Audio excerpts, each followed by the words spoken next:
안녕하세요. 음악 커뮤니케이터 가치입니다.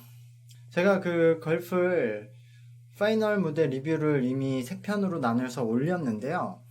제가 그때 파이널 방송을 보고 막 이렇게 생각나는 대로 얘기했던 내용이기 때문에 생각해보니까 뭐 빠진 내용도 많고 해야 될 얘기도 있어서 한 편을 지금 추가로 더 찍게 되었습니다. 같이. 오늘도 좀 할 얘기가 많은데 좀 짧게 정리해서 얘기를 해볼게요. 첫 번째로 그 카와구치 유리나 님에 대한 얘기를 제가 빠뜨린 것 같아요. 카와구치 유리나 님이 초반에 1위를 하다가 최종적으로 탈락을 했는데요. 제가 예전에 프로듀스 재팬 그 시즌 2에서 말했듯이 초반에 인기를 얻은 멤버들이 후반으로 갈수록 더 새로운 모습을 보여줄 게 없어서 순위가 하락하는 일들이 발생을 해요. 그래서 참 이런 서바이벌 오디션 방송이 어려운 부분이 있는데요. 카와구치 유리나님은 그 탐색전 무대가 레전드였죠. 그러니까 처음에 너무 강한 모습을 보여주고 그때가 사실 본인의 최고의 모습이었던 것 같아요. 그때 스타일링, 노래, 그리고 표현력. 그래서 그것보다 좋은 모습을 보여줄 게 없으니까 점점 순위가 하락을 했는데요. 근데도 저는 그때 말했듯이 그래도 나쁘지 않은 캐릭터라고 생각을 해요. 근데 결정적으로 유리나님이 뭐가 부족했냐고 생각을 해보면 그런 자신에 대한 믿음과 좀 도전 정신이 좀 부족했다고 생각해요. 그러니까 후반으로 갈수록 본인이 인기가 떨어지고 본인도 자신 여기서부터 더 못할 거라는 걸 좀 인지하니까 완전 자신감이 하락돼서 나서지도 않고 좀 숨으려는 모습만 계속 나왔는데 지금 다들 후반으로 가려면 어떻게든 그 센터에 서고 무대를 따내려고 노력을 하는데 거기서 유리나님의 그런 모습은 기존 팬들에게도 어필하기가 힘들겠죠.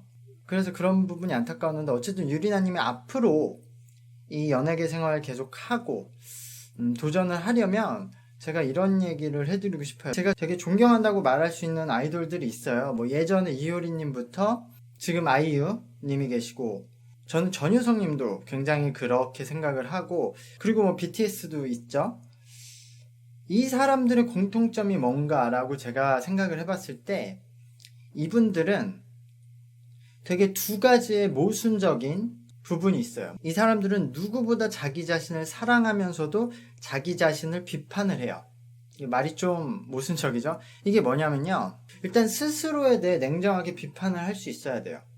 막 주변에서 여러 얘기가 들리지만 자기가 자기 스스로를 냉정히 봤을 때 나는 어떻게 해야 되고 어떤 부분이 모자라고 어떻게 해야겠다 이런 거를 냉정하게 비판을 할 수 있어야 돼요.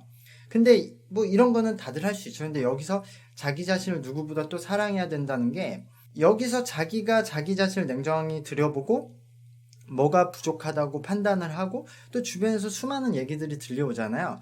그럼 여기서 대부분의 사람들은 포기를 해요. 마음이 꺾어져 버려요. 그러니까 그 길이 되게 힘들 것 같고 그리고 내가 그렇게 나의 안 좋은 부분을 계속 들여다보고 내가 이렇게 자존감을 떨어뜨려야 되나? 내가 이렇게 못난 사람인가? 내가 다른 사람들보다 특별한 게 없는 것 같은데 내가 이걸 할 수 있을까? 내가 이 일을 계속 할 수 있을까? 여기서 다 마음이 꺾여서 여기서 포기하고 그만두고 그냥 자포자기하는 분들이 대부분인데 여기서 이제 Love Yourself가 나오는 거죠. 여기서 자기 자신을 누구보다 사랑하고 아껴야 돼요. 그러니까 뭐냐면은 그래 난 이렇게 부족하고 나도 특별하지 않고 힘든 길이지만 나니까 할 수 있어. 나는 할 수 있어. 나는 그럴 수 있는 사람이야.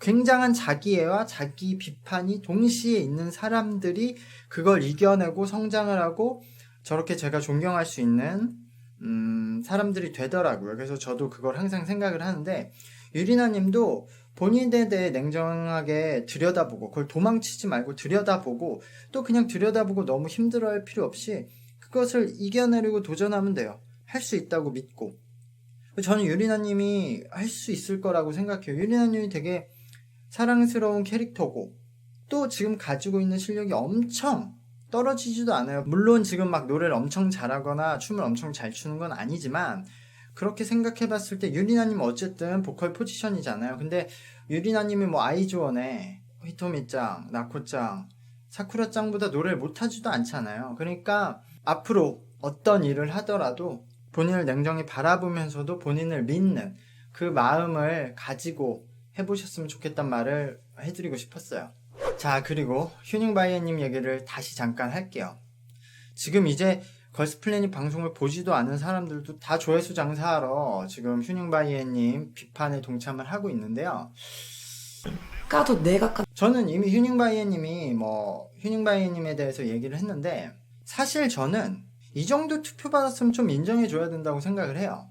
이게 사람들이 좀 지금 잘못 알고 있는 게, 휴닝바이애님이 해외에서 그 투표를 대거받아서 데뷔한 것처럼 생각하시는데, 한국 득표수만 해도 7위였어요.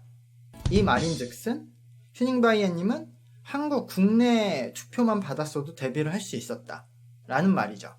일단 휴닝바이애님이 그 방송 안에서 보여준 내용으로는 데뷔할 수 있는 그런 캐릭터는 아니었다고 저는 아직도 생각해요. 어쨌든 거의 통편집이었잖아요. 그러니까 이 제작진들이 휴닝바이애님을 좀 데뷔시키려고 했다는 것도 약간 어색하죠. 그러려면 휴닝바이애님이 연습 장면에서 조금이라도 나와야 되는데, 사실 연습 장면 완전 통편집이잖아요. 휴닝바이애님 한 컷도 안 나왔잖아요. 그 희한할 정도로. 근데 저는 그거는 이제 그 제작과 편집을 저도 하는 사람으로서 이해가 돼요. 그러니까 그럴 만한 캐릭터가 없었어요. 근데 휴닝바이애님이 가지고 있는 그 팬들의 숫자는 많았기 때문에 이 그 시청률 위해서 좀 데리고 가려는 생각은 있었을 수도 있을 것 같아요. 근데 어쨌든 데뷔시키려고는 생각을 안 했을 것 같고, 저도 그러니까 사실 이 휴닝바이애님이 최종 데뷔할 수 있을 거라고 생각 안 한다고 예전에 계속 말했잖아요. 제작진분들도 그랬어요. 왜냐면 이게 생각보다 투표하는 게 되게 귀찮은 일이에요. 해보시면 알겠지만 저도 매일 투표 못했어요. 까먹기도 하고 놓치기도 하고. 근데 이 휴닝바이애님의 친오빠인 휴닝카이님을 기쁘게 한다는 생각만으로 그렇게 전 세계에 많은 사람들이 매일같이 휴닝바이에 투표하는 게 쉽지 않은 일이에요. 근데 그걸 했잖아요. 그럼 전 인정해야 된다고 생각해요. 조작하거나 잘못된 불법 투표를 한 건 아니잖아요. 약간 불편한 얘기일 수도 있는데, 아이즈원은 결국 조작 사건이 터졌고, 프로듀스도 그렇고 아이돌 학교도 아이즈원만 얘기를 해도 결국 조작 터져서 막 2, 30위권이었던 멤버가 데뷔를 하고 활동을 하고 현재도 활동을 하고 있잖아요. 휴닝바이애님은 어쨌든 리얼하게 투표수는 적어도 한국에서도 7위의 투표수를 얻은 거잖아요. 근데 그 아이즈원 멤버는 한 2, 30위권밖에 안 되는 팬밖에 못 모았는데도 데뷔 후에 인기를 많이 얻고 지금도 활동을 잘하잖아요. 그래서 저는 휴닝바이애님이 그런 사람들하고 비교했을 때는 이렇게 과도하게 욕먹을 일인가 라고 생각을 해요. 그래서 저는 오히려 이걸 제안하고 싶어요. 전 세계에 있는 휴닝바이애님 팬들에게 제안을 합니다. 이제 여러분들에게 책임이 있습니다. 휴닝바이애님도 그렇고 요 케플라도 그렇고, 그리고 걸스플래닛 이 시리즈도 여러분에게 책임이 이제 있어요. 왜냐면 여러분들이 이렇게 만들었기 때문에 여러분들이 끝까지 책임을 져줘야 돼요. 이게 뭐냐면 아이즈원이 되게 초반에도 논란이 있었고 나중에 조작 사건이 터진 이후에도 성적은 잘 나왔단 말이에요. 그게 왜냐면 사쿠라의 역할이 좀 컸어요. 사쿠라가 일본도 그렇고 특히 중국의 팬이 엄청 많았기 때문에 이 일본과 중국의 팬들이 아이즈원의 초도 물량을 좀 깔아줬단 말이에요. 그 사쿠라의 팬들이. 그러니까 국내에 있는 그 아이즈원 팬들도 어쨌든 계속 초도 물량이 깔리고 성적이 잘 나오니까 끝까지 계속 응원하고 자기네들도 굿즈 사고 이럴 수 있었던 원동력이 됐거든요. 근데 케플라는 이제 그런 기존에 활동했던 멤버, 기존에 골스팬이 많았던 멤버가 없잖아요. 그러니까 이 상황에서 이 휴닝바이애님 논란 이런 것들 때문에 시작부터 이렇게 안 좋아지면 케플라 자체가 무너질 수도 있단 말이에요. 그러니까 전 세계에 있는 이 휴닝바이애를 2위로 만들었던 팬분들이 사쿠라 팬들의 역할을 해줘야 돼요. 휴닝바이애를 사쿠라로 만들어야 돼요. 여러분들이 초도 물량을 좀 깔아줘야 돼요. 그러면 서로 윈윈 아닙니까? 지금 휴닝바이애님이 9명 안에서 특별한 롤이 없잖아요. 초도 물량 깔아주는 캐릭터. 네, 그러니까 여러분들이 이 휴닝바이애님 끝까지 책임져 줘야 돼요. 그냥 2위로 만들어 놓고 나몰라라 하면은 이 휴닝바이애님 인생에 진짜 나쁜 짓을 하는 거예요. 여러분들 진짜 나쁜 거예요. 그러면은 진짜 혼나야 돼요. 그러면. 그러니까 좀 이 휴닝바이엔님을 끝까지 응원해주고 이 팀을 끝까지 굿즈도 사주고 앨범도 사주고 해서 아주 휴닝바이엔님 아니면 안 돌아가게끔 만들면 되잖아요, 여러분들이. 그래서 저는 뭐 그렇게 긍정적으로 에너지를 서로 교환하면 좀 교환비가 맞지 않을까라고 생각을 합니다. 이것도 여담인데 지금 한국에 그 김구라님 아들 동현군이 있잖아요.